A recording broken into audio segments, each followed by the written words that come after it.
Okay, we will start the Energy, Environment, and Land Use Committee meeting. It is June 18th. Do we have courtesy of the floor? All right, seeing none, we have a discussion regarding livable landscape grant awards. Sherry, are you first? Okay, we have Sherry Acevedo.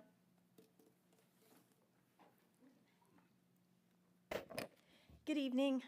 I'm Sherry Acevedo, Conservation Coordinator with Northampton County Parks.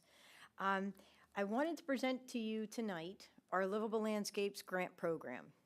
I'm going to have to look this way since we changed it. Not having the computer. I'm so used to having the computer here. Okay. Just a quick recap and a review with our Livable Landscapes grant program. The foundation of it is based off of our open space plan for the county, which is our Livable Landscapes and Open Space Plan for Northampton County. We have, as Brian likes to say, and we're very proud of this, we have implemented about 98 to 99% of that plan, which is very exciting. And we're now in the works of even updating it, because every 10 years, that's a common practice. One of the foundations of that plan that we like to do is we align the goals of our grant program back to that plan. One of the things that we reinforce to our grantees and to our municipalities, and it's huge in our review evaluation criteria, is the fact of how well does your project relate to the Livable Landscapes goals. Here are the 6 goals that we follow. We, as a county parks department, follow it as well in our own projects that are internal, but we also do it external, and it's built into the grant program, which is pretty exciting. History of the program: since its inception in 2006, $21.7 million Northampton County has invested totally, and that's cumulative, of our OSI environmentally sensitive funds, which supports land preservation, in addition to our OSI municipal park funding and our Livable Landscapes funding, which helps supports regional trails, ecological restoration projects. But one of the things that you can really see is the leveraging of the dollars that our funding helps support. Our funding in our grant program is a dollar for dollar match, which is 50-50 split. But as you can see in the stats and the data, our partners match it more than their required 50%, which is excellent. We'd like to see that support because a lot of that leverage not only comes from their own funds, but it also comes from matching funds from other state programs and other grants that they may get and secure. Within the grant program, we have different funding categories. Land preservation towards open space is one of the foundations. That's one of the categories that they can apply for. We have transitioned now, this is the first year in the first round, to the Neighborly software, which is the Northampton County Grant Portal, all online. So this is the first year of doing that, which is pretty exciting as well. Within land preservation, we're looking for fee simple acquisitions, we're looking for conservation easements, all for open space, totally separate from farmland preservation program, which is separate criteria.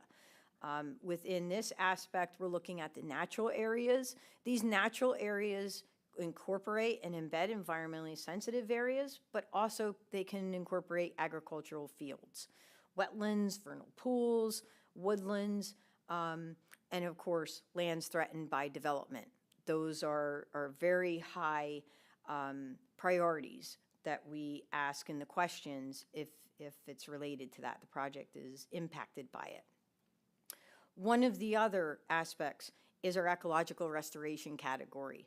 Within this includes our things like our riparian buffers, our dam removal projects that you've been hearing about in the news. We help fund that and support that. We're one of the many partners that is part of that Wildlands Conservancy has been doing along the Bushgill Creek.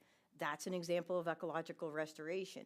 Habitat improvements. This could be native grasses, wildflowers, conversion projects, anything that's associated with climate change adaptations, but also with helping support and stabilize the environment, whether it's the stream corridor or the land. All that's part of and inclusive of this category. This is one of our biggest ones, is the municipal park category. In this case, municipalities are looking for assistance and support in the recreation upgrades within their existing parks and nature preserves, trails, in addition to their green infrastructure, which is the stormwater management. We're looking for how are they addressing that within these projects, in addition to their outdoor recreation or their active recreation, like playgrounds. We still consider that part of passive recreation, but you can see in the picture above with the trail, that's an example of a stormwater improvement of a BMP that's adjacent to the sides and that was going underneath. We call that a French mattress. So we incorporate those types of, the acronym is BMPs, our best management practices within those projects. In addition, with the municipal parks, as we're looking for ADA accessibility, same thing with our regional trails. We want to make sure that they're in compliance with this, whether it's an accessible route that's taking them from the parking lot to, and a handicap parking spots, to the structure, whether it's a pavilion, whether it's a trail. We have our ADA accessible kayak launch that's up at Lake Mincy. That's one of our own. We have our own pathways that have been designed and developed to lead to that facility, in addition to picnic tables. Like you see here in Bethlehem Township at the complex, with the upgrade of the playground, also the upgrade of picnic tables that have that capability for a wheelchair that they can come up to and enjoy being at the picnic table. Our regional trails, this is another big category that we have, and this focuses on our regional trail network. As we talked about earlier, Delaware River, Lehigh River water trails, both of them are exceptional water trails within our area and within the county. Our Two Rivers area along the Bushkill Creek corridor, the September 11th National Memorial Trail, which is co-aligned with the Two Rivers area trail system. We have the DNL Trail that's along the Lehigh and Delaware Rivers, northern tier trail that's planned in the northern tier of our county. All of these relate to spur trails or the main spine of the trail. We also encourage our grantees to look at your external connections to these regional networks or to their own internal networks within their municipality, but also within their park system. So if it's an application that they're coming in, how are you making the internal connectivity as well for the flow? Best management practices, here's some examples again. Like at the bottom picture, that's our bioswale that we have, which was a conversion project that we did in county parks at Louise Moore Park. Used to be pavement, and now it's over 1,800 plants. Actually, more have been even planted again this year. About 80 more, I think Jim just added, that are beautiful native plants, perennials, that come back, that soak up and absorb. One of the best things I can say as an example for the BMPs is it's kind of like a sponge.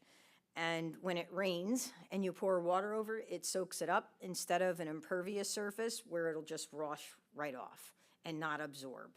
That's the best way to give an idea of what our BMPs or best management practices are. Some of the terms up there, some of the common terms that we use that's associated with that. All these things help towards the environment, but also help to reduce the stormwater management and pollutants that are going into our waterways as well.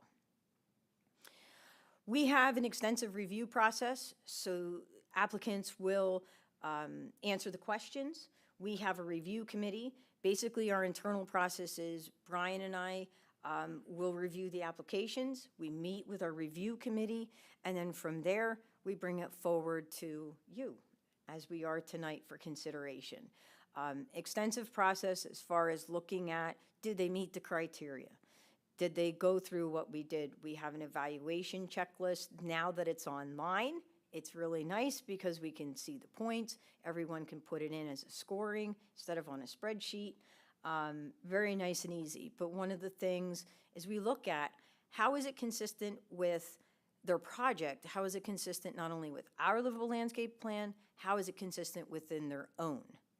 So one of the categories that I did not touch on that we do have, but we're not talking about it tonight in the recommendations, is a planning category, and that's for a park rec and open space plan as an example, or a comprehensive plan.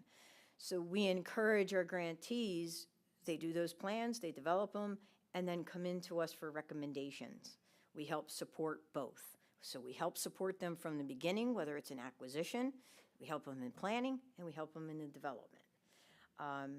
So that's what's really nice about that as we're reviewing and evaluating, and we go through a discussion as well about some of those past projects. They also have a pre-application meeting. So when they're looking at their project intent, they sit down with me and we have that discussion as well. So the first project I'd like to present to you for consideration is the Borough of Hellertown. This is the Two Minute Park improvements. The grant amount request is $75,000, and the purpose of this is to install a footbridge over the mill race in Two Minute Park from one of their existing trails over this mill race and connecting them to the Saucon Rail Trail. We help fund the Saucon Greenway Corridor Master Site Plan. They just adopted it at the end of last year. Really nice plan that they put together. Two Minute Park is at the southern end of the Saucon Rail Trail. This is one of the recommendations of that plan, is to then serve as a catalyst to link the people into the southern district of the retail stores and their businesses on South Main Street. That's down the road, but at this point, this is the first connection to make the linkage with the footbridge across Mill Race, so that way they can get into the existing trail network. So with this connectivity, it's going to help with the high quality water quality management, because they'll also do some BMPs. They have to do some improvements, but then they'll come back, and after the bridge is installed, they'll put in a riparian buffer. They'll stabilize those banks again and enhance them. So that way, we don't have invasive plant species growing or anything to that nature. The other thing is they're promoting the sustainability with their best management practices, but then they're also enhancing future economic development as well within the community.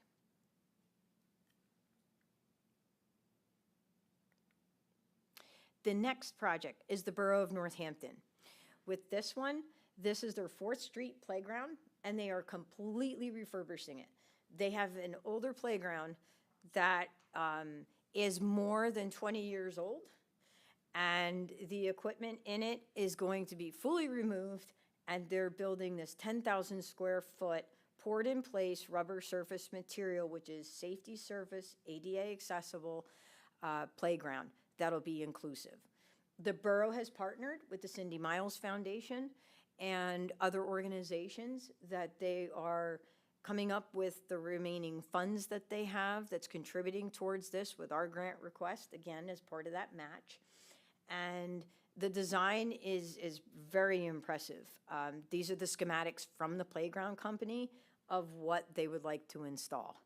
So this is pretty neat to have this. All of these projects that you see, we list about preparing a maintenance plan.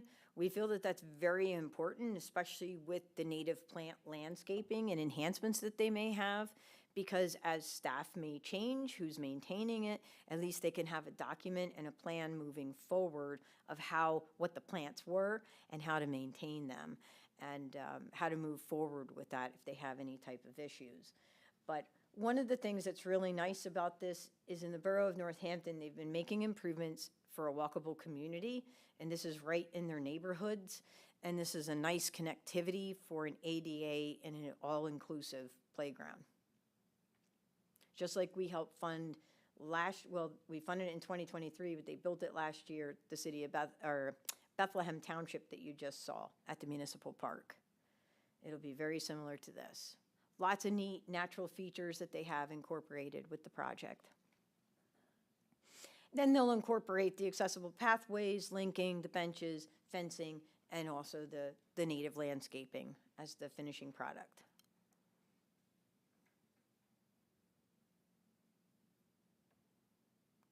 Okay. The next project is Palmer Township. In this one, this is their Fox Run Park and Open Space. This is the Shonik Creek restoration project. So what happens with the Shawnick Creek is, when the interesting thing is, it's actually impaired. So the water quality of it is impaired with pollutants.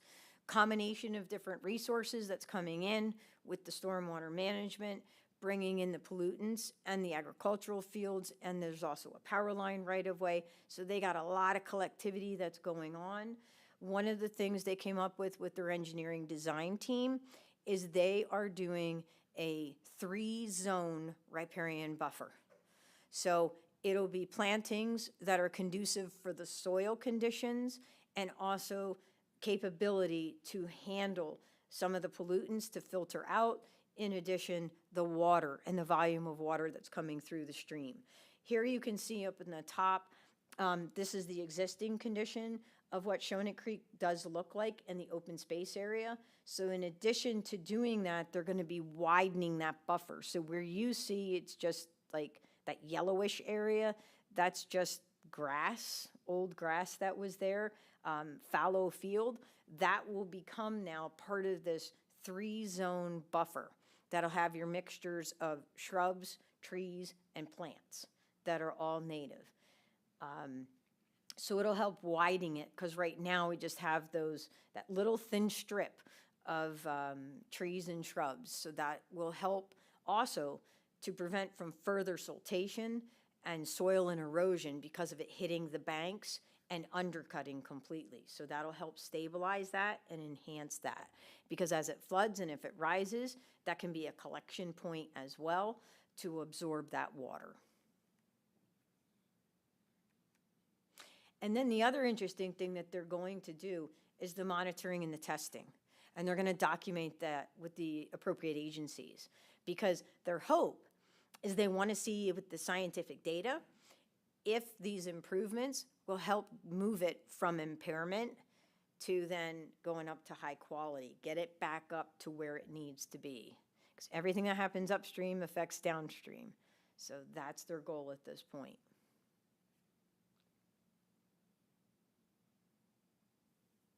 Okay. Upper Mount Bethel Township.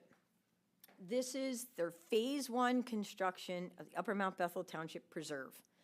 This is a story, again, of a highly disturbed former sand and quarry pit. So you had a former industrial site that has naturalized. One of the things that has happened is they have a lot of invasive plant species. So there's going to be removal of those invasive plant species. But they're also going to be opening up the access with the development and the formalization of a main parking area as a trailhead and then 2 secondary trailhead locations. Because the preserve is pretty large, so they'll have it on 2 different sides of the preserve for the access. In addition, they have some existing, as you can see here, earthen trails that are part of the right-of-way. They want to improve some of them, so out of the more than 5 miles of trails, about 3 miles of them will be ADA accessible. The others will be in earthen or crushed stone material that they'll be incorporating. And they have some steep slopes. So that's one of the other reasons why the trail system is going to be pretty extensive, as you can see on the plan. In addition, they have multiple ponds. They want to provide access and amenities similar to how we have up at Mincy Lake, with either fishing piers, kayak launches, platforms. They're also going to have observation decks. Years ago, they had a Boy Scout who built a small wooden observation deck on one of the high areas of the property of the preserve. And people have given positive feedback that they like that for bird watching. They like that to rest and take a break, especially in a day like today when the heat it's really high. Give them a break, have a seat, get some water, plus do nature observation. So those are some of the aspects they're going to be including in this. This is a big project because they received already and they have grant funding on hand from the Department of Conservation and Natural Resources, Pennsylvania DCNR, and also National Fish Wildlife Service. So they have some federal funding as well through that program. So we'll be a small part of their larger project, but it's wonderful to be potentially to be a partner with them on it. And Brian and Jim served on their plan committee as well. So at any point with our staff and any of these plans that go on, one of us or all of us or a few of us are always embedded and on their committees, which is very helpful to help provide some guidance and support into recommendations. But this is a nice step for them to take with their phase 1 development.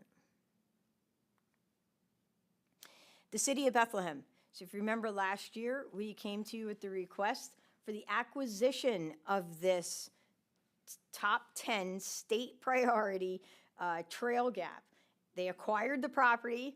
It's been under their ownership for the City of Bethlehem, and now they have funding in hand from DCNR that they're going to develop it. And it's the 0.9 mile section that'll connect the South Bethlehem Greenway to the Saucon Rail Trail.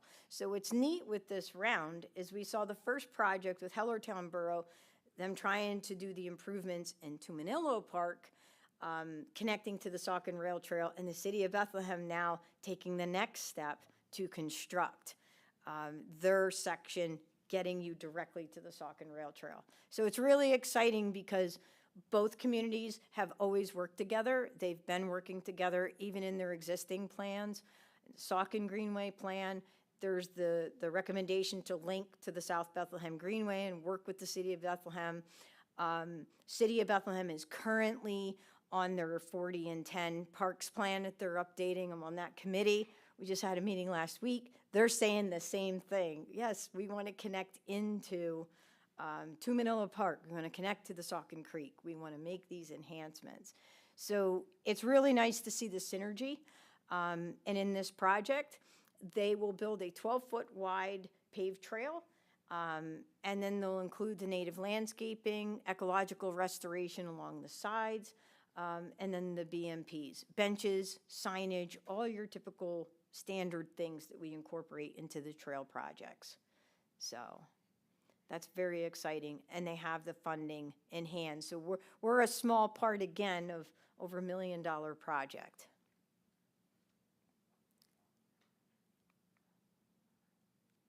So in summary, we have a total of 5 grants that we are presenting.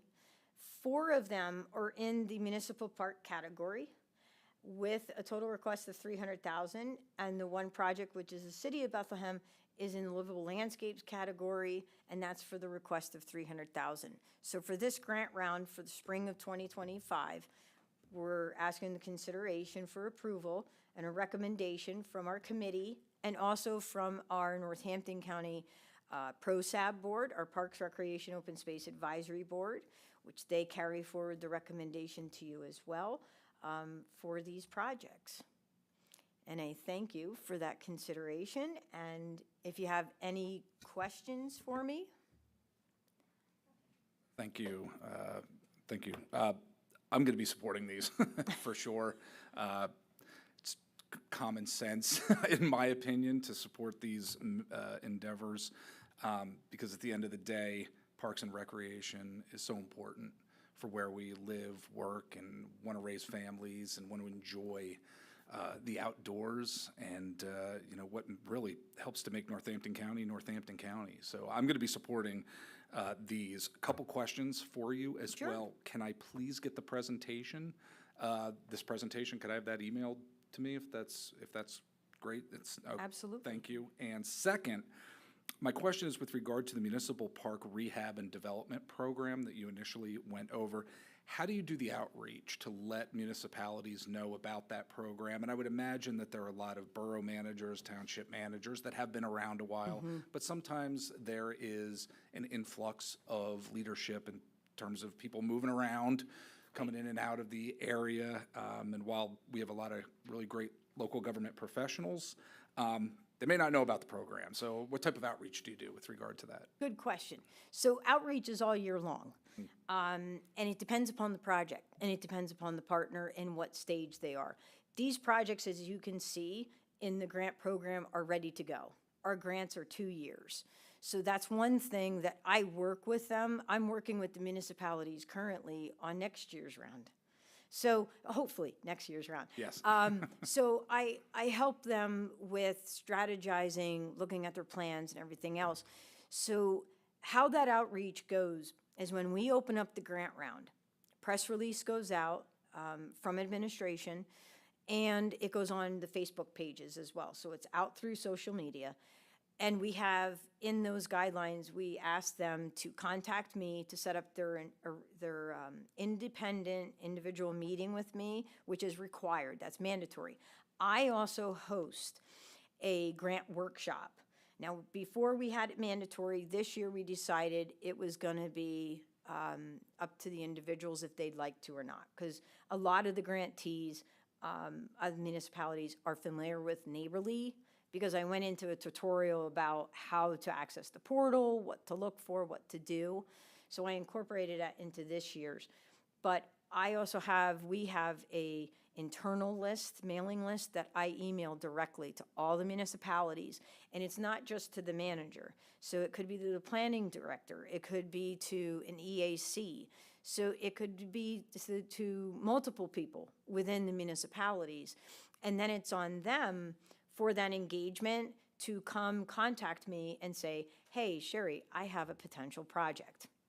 Can I discuss it with you? I sit down with them, we go through it, and then I give them an idea if it's ready to go or if it's not, or maybe some other suggestions of what they could do in that capacity. So there's lots of different ways, and even in the planning processes. We could be in a meeting for something else, or Lehigh Valley Greenways regional meeting, and someone will come up and say, hey, we're thinking about this. They can invite me in as well to do a presentation, and something comes up that gets spurred. So there's lots of ongoing outreach. I'm always out in the field with our partners as well. And especially at the end of the project of existing grants, we do final inspections. And I'll do that jointly with DCNR as well if it's a shared grant. But then the conversation starts again. So, and if they have something that they would like to have me come in to talk to them more about, we set up the meetings. All right, great. Sherry, you do a great job. You really Thank do. you. And you're very hands-on, and just know I appreciate your work. Thank you. Thank you, I appreciate that. Thank you. Yeah, I think this is so important. You have my support, with the development that is occurring over the county. It's important that we make sure that Parks and Rec is available and up to date, and all these trails and the connectivity. It's just really important. So I just love to see what what you're doing, because it's always great stuff. Thank you. I appreciate the support. Thank you. Tom, did you have any questions? No? Okay. Thank you so much, Thank Sherry. you. Okay. Thank you all. Thanks again. Thank you. Brian, do you have anything? No? Okay, okay. All right, so I guess we'll adjourn.